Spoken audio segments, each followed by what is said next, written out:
Hello guys. आज हम लोग डिस्कस करेंगे विटामिन के बारे में।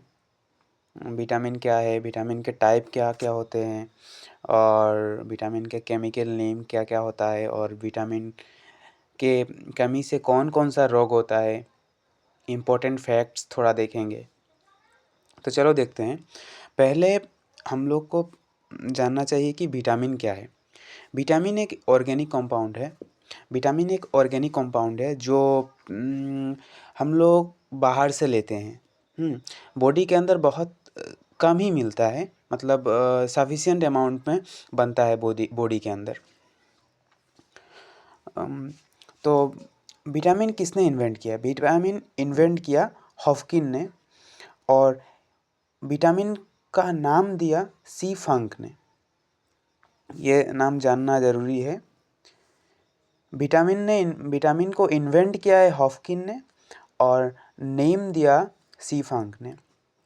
विटामिन को दो टाइप में डिवाइड कर सकते हैं, एक फैट सोल्यूबल, एक वाटर सोल्यूबल। फैट सोल्यूबल क्या है? कोई भी सब्सटेंस अगर फैट में सोल्यूबल हो जाए तो उसे फैट सोल्यूबल कहते हैं। और वाटर सोल्यूबल, कोई भी सब्सटेंस अगर वाटर में सोल्यूबल हो जाए तो उसे वाटर सोल्यूबल कहते हैं।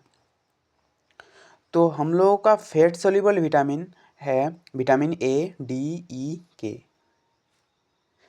तो याद करने के लिए एक ट्रिक है, उसका नाम है कीडा, KEDA, कीडा।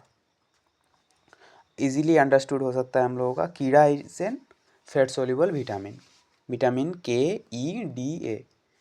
अगर हम लोग सीरियल वाइज देखेंगे तो ADE, ख़त्म।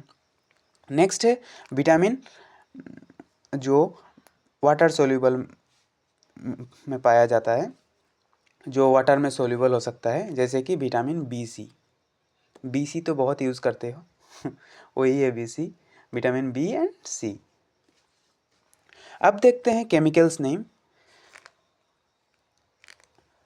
जैसे कि विटामिन ए का केमिकल नेम है रेटिनॉल, विटामिन डी का कैल्सीफेरॉल, विटामिन ई का टोकोफेरॉल, विटामिन के का फाइलोक्विनोन, विटामिन B1। अब विटामिन बी का टाइप्स है यहाँ।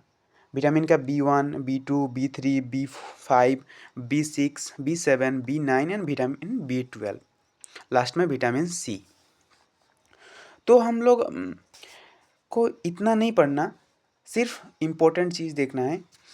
हम लोगों को देखना है vitamin A, vitamin D, vitamin E, vitamin के एंड विटामिन B1 से फिर B से सिर्फ B1 देखना है एंड C देखना है। ये इंपॉर्टेंट है हम लोगों का।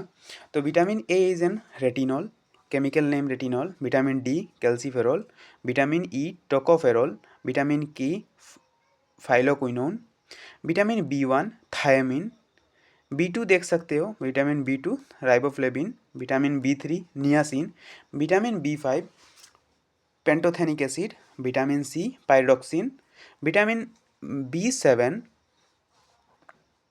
Biotin, vitamin B9 folic acid, vitamin B12 cyanocobalamin and vitamin C is an ascorbic acid. Vitamin C बहुत इंपॉर्टेंट है। नेक्स्ट हम लोग देखेंगे डेफिशिएंसी। विटामिन की कमी से कौन कौन सा डिजीज़ होता है। अगर विटामिन ए कम जाए हम लोग के बॉडी में तो विटामिन ए के कमी से कौन कौन सा रोग होता है, कौन सा डिजीज़ होता है, ये देखेंगे। जैसे कि विटामिन ए के डेफिशिएंसी से नाइट ब्लाइंडनेस होता है, रात में कम दिखता है। विटामिन बी से के कमी से बेरी होता है। विटामिन सी से स्कार भी हो सकता है। विटामिन डी से रिकेट एंड ऑस्टियोमेलासिया हो सकता है। विटामिन ई के कमी से लेस फर्टिलिटी हो सकता है एंड विटामिन के कमी से नॉन क्लॉटिंग ऑफ ब्लड हो सकता है। अच्छा, देखेंगे बाद में नॉन क्लॉटिंग क्या है। इंपॉर्टेंट फैक्ट्स देखते हैं। विटामिन डी कहाँ मिलता है? ज़्यादातर सनलाइट में मिलता है, found in sunlight. Vitamin B12 कहाँ मिलता है? विटामिन B12 में क्या मिलता है? विटामिन B12 में मिलता है कोबाल्ट। विटामिन ए इम्पोर्टेंट है विज़न में, कुछ चीज़ देखने के लिए इम्पोर्टेंट है विटामिन ए। अगर विटामिन ए कम हो जाए तो हम लोगों ने पहले भी पढ़ा, नाइट ब्लाइंडनेस हो सकता है। नेक्स्ट हुआ विटामिन के। विटामिन के हेल्प करता है ब्लड क्लॉटिंग में। ब्लड क्लॉटिंग मीन्स अगर कहीं हम लोग के बॉडी पे इंजरी हो गया या कट लग गया तो ब्लड फ्लो बंद करने के लिए विटामिन के इम्पोर्टेंट होता है।